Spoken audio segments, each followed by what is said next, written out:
Yes young man, ঠিক হয়ে যাবে, ঠিক হয়ে যাবে। আসগর, আগামী 3 মাস আমি তোর মুখ দেখতে চাই না। ভাইজানের কোনো দোষ নেই বাবা, এটা মেকানিক্যাল ফল্ট। মেকানিক্যাল ফল্ট, ভেতর থেকে লক হয়ে গেছে। ভেতর থেকে লক। মেকানিক্যাল ফল্ট হলে তো আমাদের কিছু করার নেই। না, কিছু করার নেই। তাই না ভাইজান? জি না, হ্যাঁ। আগামী 1 মাস আমি তোর মুখও দেখতে চাই না।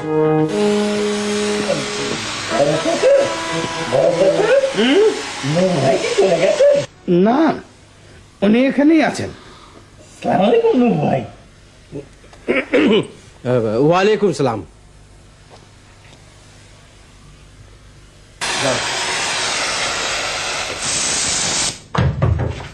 বিসমিল্লাহ, আল্লাহু আকবার।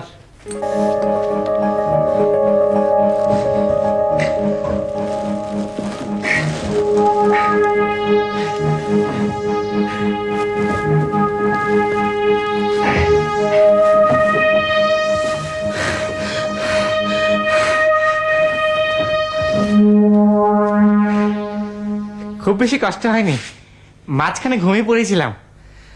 নূর ভাই কেমন আছে? ভালো ভালো ভালো।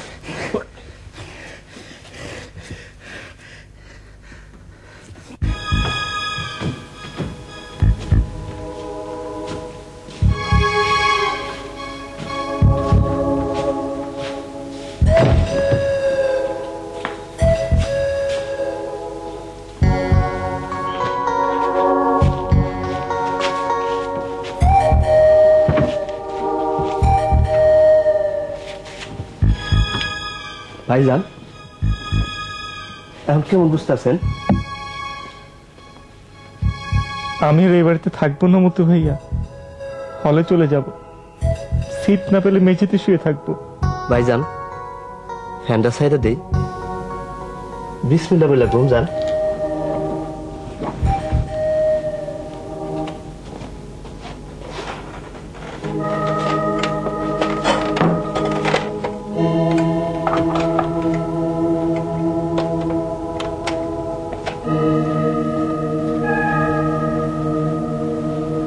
বিসমিল্লাহ। ঘুম আসছে না? বিসমিল্লাহ।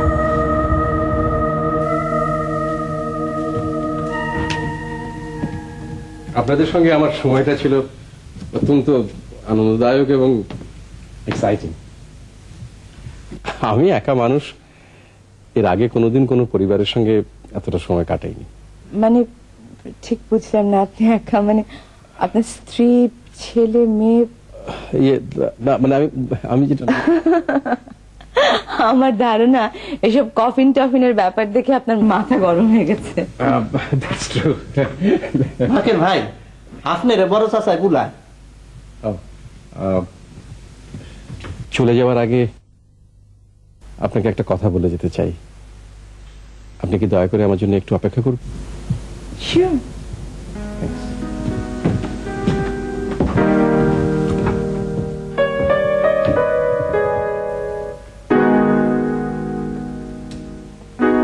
বসুন, ভয়ের কিছু নেই, রিল্যাক্সড হয়ে বসুন।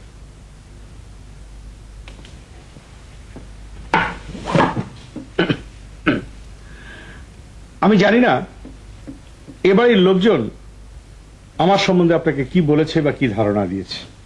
না, এই তেমন কিছু তো বলেনি। আমার কর্মকাণ্ড দেখে হয়তো আপনার মনে হতে পারে আমার মানসিক ভারসাম্য নেই। না না, আপনি শুধু শুধু বিব্রত বোধ করছেন। আপনি এই বইটা দেখুন।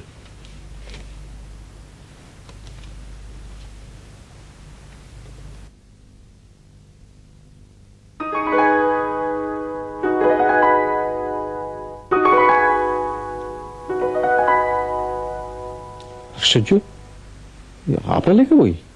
ইউনিভার্সিটি অফ ভ্যান্ডারবিল্ট এই বইটি প্রকাশ করেছিল। আমেরিকায় অনেক ইউনিভার্সিটিতে গ্র্যাজুয়েট কোর্সে এই বইটি পড়ানো হয়ে থাকে। বলেন কি? এই যে আরো একটি, এটিও আমার লেখা, রেফারেন্স হিসেবে ব্যবহার হয়ে থাকে।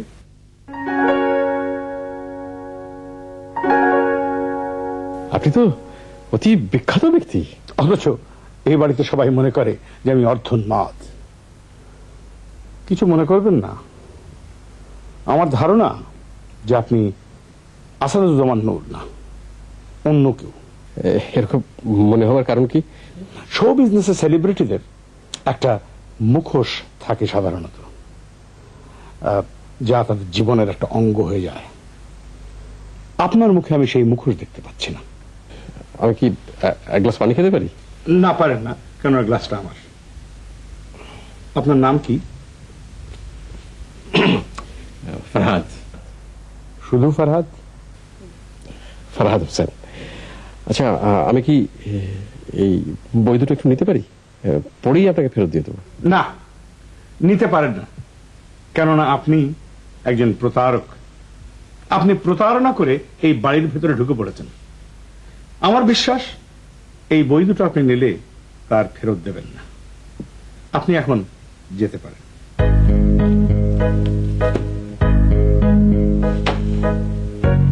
মতি, ফরহাদ সাহেবকে এক গ্লাস ঠান্ডা পানি খাইয়ে দিস।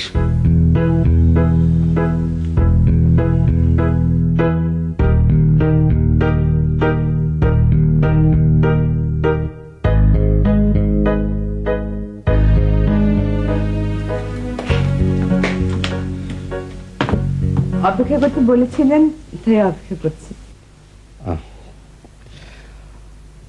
চলে যাওয়ার আগে একটা বিষয় নিয়ে আপনার কাছে আমার ক্ষমা প্রার্থনা করা দরকার।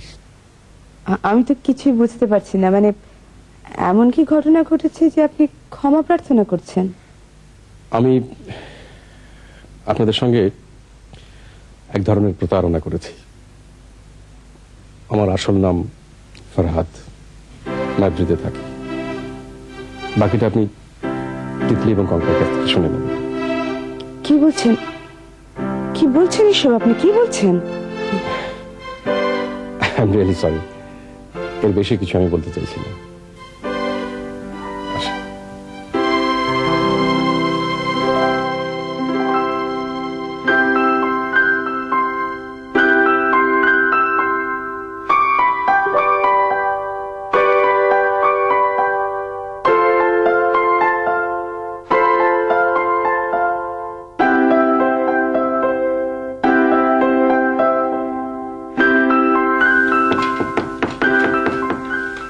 আসতে পারি? আপনাদের দুজনকে কি আমি নূর সাহেব সম্পর্কে দু একটা প্রশ্ন করতে পারি? অনুমতি আছে? মজা করা ভালো, কিন্তু মজা করার জন্য অ্যাবসলিউটলি অপরিচিত একটা লোককে বাড়িতে নিয়ে আসা কি ভালো? তুমি কি আমাদের উপর খুব বেশি রাগ করেছো? হ্যাঁ, আমি খুব বেশি রাগ করেছি। দেখো, অন্যকে বোকা বানানোর মধ্যে এক ধরনের আনন্দ কাজ করে ঠিকই, কিন্তু তাই বলে আমরা আর কখনো এরকম করব না। অনেক রাত হয়েছে, এগুলো তোলো, ঠিক মতো তুলে রাখো, তারপর শুয়ে পড়ো। যাও।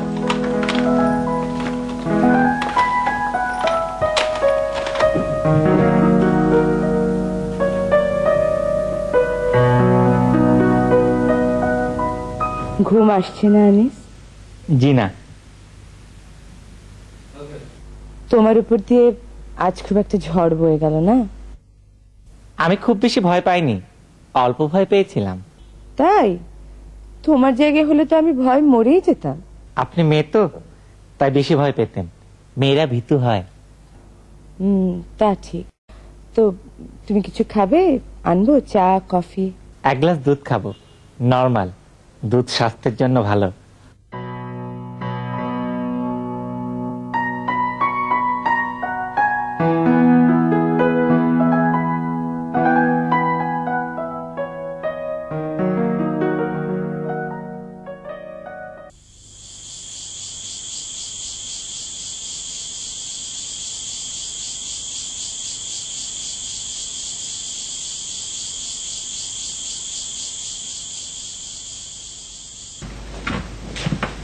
কি ব্যাপার, সকালবেলা একেবারে ফুল টুল নিয়ে কোথায় চলেছ?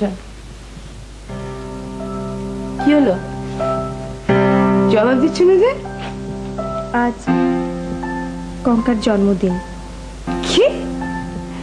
এরকম একটা আনন্দের দিনে তুমি এরকম মুখ গোমরা করে রয়েছে কেন মেয়ে? কোথায় বাড়ি শুদ্ধ লোক সব হইচই করবো? না না, আমরা কঙ্কার জন্মদিন কখনো করি না। কেন? আজ আমার মায়েরও মৃত্যুদিন। কঙ্কা জন্মাবার পরপরই আমার মা মারা যান। এই দিন আমাদের মন খুব খারাপ থাকে। বাবা সারাদিন চুপচাপ বসে থাকেন, দাদাজান কিচ্ছু খান না। কঙ্কা সারাদিন কাঁদে।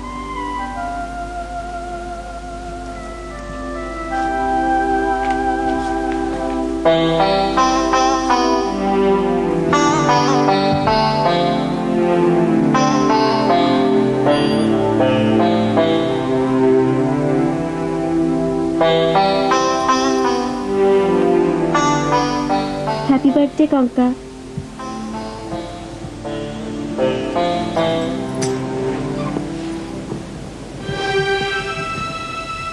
আপা, বাবার মন কি বেশি খারাপ?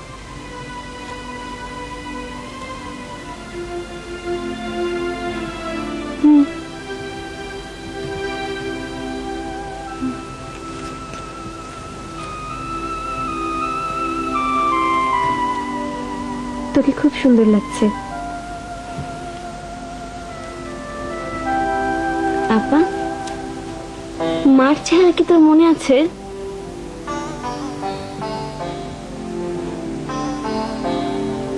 খুব সুন্দর ছিল না?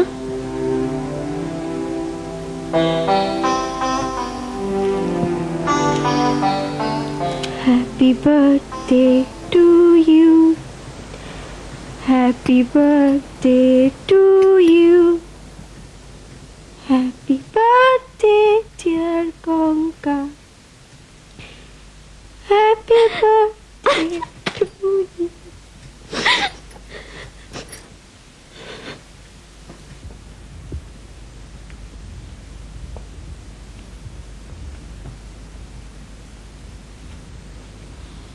এসো।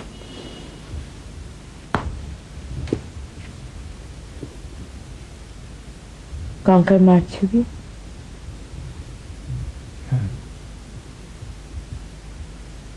মন খারাপ? হ্যাঁ, খুব বেশি খারাপ? আমি কি কিছু করতে পারি যাতে তোমার মনটা ভালো হয় বা কষ্টটা একটু কমে? না, কিছু কিছু কষ্ট আছে যা কখনো কমে না, যত দিন যায় ততই বাড়ে। আমার চাইতে ভালো করে বোধহয় এই কথাটা অন্য কেউ জানে না। হ্যাঁ, মানুষের কিছু ব্যক্তিগত ভয়াবহ কষ্ট তো থাকবেই, কিন্তু তুমি তো আর 10 জন সাধারণ মানুষের মতো নও। তুমি তো সেই মানুষ যে অন্যের কষ্টকে অনেক বেশি গুরুত্ব দেয়। তুমি ঠিক কি বোঝাতে চাইছো আমি বুঝিনি। আজ কঙ্কার জন্মদিন। হ্যাঁ, আজ তার মায়ের মৃত্যুদিনও। কিন্তু আমি শুনলাম সেই কারণেই নাকি কঙ্কার জন্মদিন কখনো করা হয় না। মায়ের মৃত্যুর দিনে ওর মনটা খুব খারাপ থাকে, তো মন খারাপ নিয়ে কি জন্মদিন হয়? কিন্তু ওর মন ভালো করার জন্যই তো আমাদের জন্মদিনের অনুষ্ঠানটা করা উচিত। কঙ্কার জন্মের সময় কি হলো সেই ঘটনাটা তোমাকে বলি। হঠাৎ ডাক্তার আমার কাছে এসে বলল, দুজনকে তো বাঁচানো সম্ভব হবে না, একজনকে বাঁচানোর চেষ্টা করা যেতে পারে। আমরা কার জন্য চেষ্টা করব? আমি বললাম, আমার স্ত্রীর জন্য চেষ্টা করুন। ওরা তাই করলো। কঙ্কা বেঁচে গেল, রূপা বাঁচল না। আমার ধারণা সেই সংকটময় মুহূর্তটি তোমার স্ত্রীও টের পেয়েছিলেন এবং তিনি মনে প্রাণে প্রার্থনা করেছিলেন যেন তার সন্তানটি বেঁচে থাকে। হতে পারে, তোমার পরীর মতো ফুটফুটে মেয়েটা নিচে ঘুরে বেড়াচ্ছে মন খারাপ করে। তুমি আজ ওকে বুকে জড়িয়ে ধরবে না? আজ যদি না ধরো তাহলে আর কবে ধরবে? শোনো, জীবন আটকে থাকবার জিনিস নয়। জীবন হচ্ছে নদীর মতো প্রবাহমান, সে তো চলতেই থাকবে। তুমি এত সুন্দর করে কথা বলো কি করে? শোনো, আজ আমরা কঙ্কার জন্মদিন করব, খুব হইচই করব। Thank you, thank you. তুমি আজ যে কাজটা করলে অনেক আগেই এটা আমার করা উচিত ছিল। আমি বুঝতে পারি।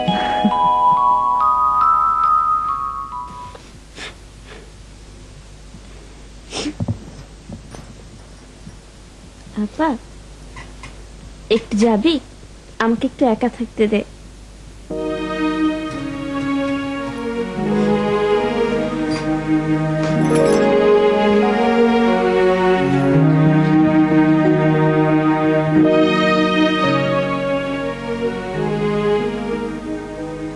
জন্মদিনের মেয়েটা কাঁদছে কেন?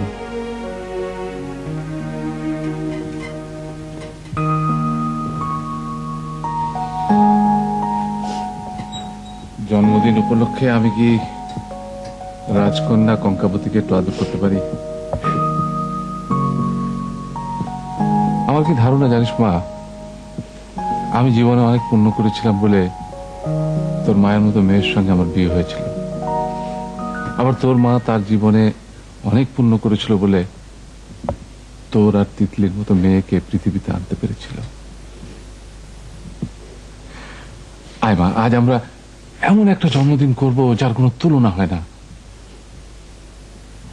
বাবা, হ্যাঁ, তুমি কি আমাকে একটু জড়িয়ে ধরবে? আমার আর কিছু লাগবে না।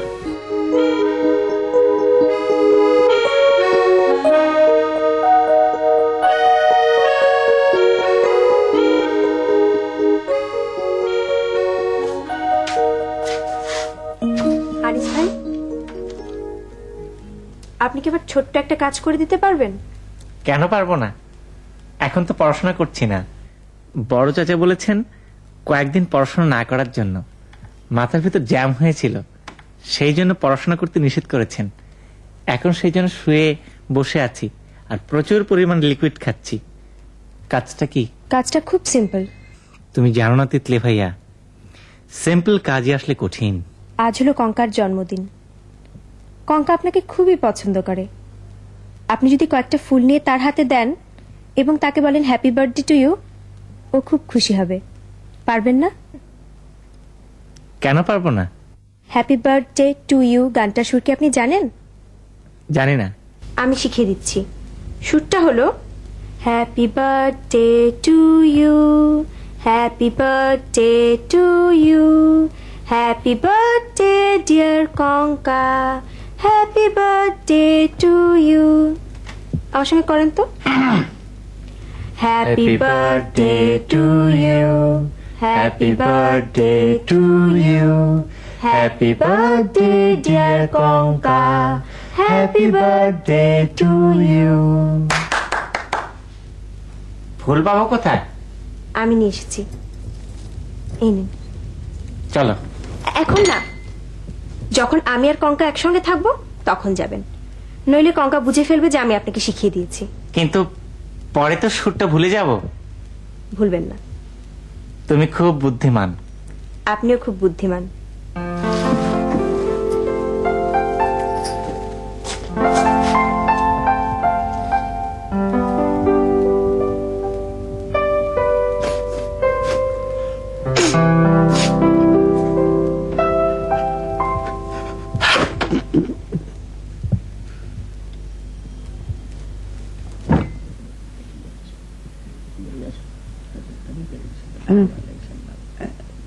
আপনার মা, আজ আমি রোজা, কিছু খাবো না। মাগরিবের ওয়াক্তে সামান্য কিছু ইফতারির ব্যবস্থা রেখো। দেখুন, আপনার যে শরীর তা থেকে রোজা রাখা ঠিক, তারপর তো আপনি কোনো সেহরি করেননি। তুমি কিছু জানো না, নতুন এসেছ। আজ আমার বৌমার মৃত্যুদিন। এই দিনে গত 17 বছর ধরে আমি রোজা রেখে চলেছি। আপনার বৌমা খুব ভাগ্যবতী মেয়ে। কে ভাগ্যবতী কে ভাগ্যবতী না বলা মুশকিল। তবে মেয়েটা পাগলি টাইপের ছিল, সারাক্ষণ হাসতো। আমি বকা পর্যন্ত দিতাম। এমন কথা বলেছি, এত হাসির কিসের মা? তাহলে তো ওনার মেয়ে দুটো একেবারে ওনার মতোই হয়েছে, সারাক্ষণই তো হেসে বেড়াচ্ছে। আর ছিল গান পাগলা, সারাক্ষণ গুনগুন করে গান গাইতো, তার জন্য বকা দিতাম। এখন সেসব কথা মনে হয় আমি আপনি আপনি উত্তেজিত হয়ে পড়েছেন, আপনি শুয়ে একটু বিশ্রাম নিন। রাগ রাগ জিনিসটা বৌমা একবার জানতোই না বলা চলে। একবার শুধু সে রাগ করেছিল, প্রচন্ড রাগ। সেই প্রথম, সেই শেষ। কার উপর? আমার উপর। কঙ্কা হয়েছে। বৌমার তখন জীবন মরণ সমস্যা। আমি খবর পেয়েই হাসপাতালে ছুটে গেলাম। মনেরই ভুলে হঠাৎ বলে ফেলেছি, আবার মেয়ে হয়েছে বলি। বৌমার দিকে চোখ পড়তেই দেখি বৌমা খটমট করে আমার দিকে তাকিয়ে আছে। আমি বললাম, মেয়েটাকে আমার কোলে একটু দাও। বৌমা বললেন, বাবা আপনি আমার মেয়েকে কোলে নেবেন না, আপনি ওকে অপমান করেছেন।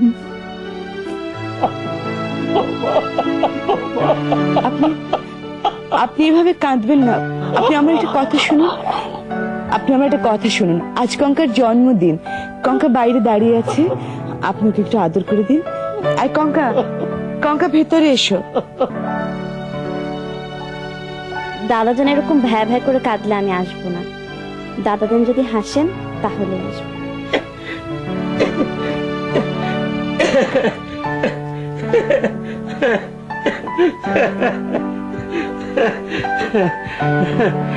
জাদুবা, এই মেয়েটা হয়েছে ওর মায়ের মধ্যে।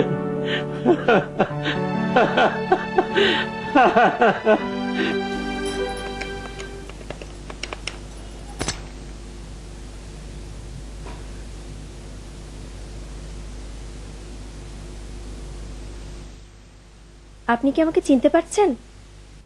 হ্যাঁ, চিনতে পেরেছি। তুমি তিতলি বেগম। আমার টেলিফোন নম্বর পেলে কোথায়? আপনি কোন হোটেলে উঠেছেন সেটা তো বলেছেন। সেই হোটেলে ফোন করে আপনার টেলিফোন নাম্বার নিয়েছি। তোমার টেলিফোন পেয়ে খুব খুশি হয়েছি। এখন বলো, তোমার জন্য আমি কি করতে পারি? আমার জন্য কিচ্ছু করতে হবে না, আপনি আমার বোনের জন্য করুন। আজ ওর জন্মদিন, 18 বছর হলো। এই প্রথমবারের মতো ওর জন্মদিন করছি।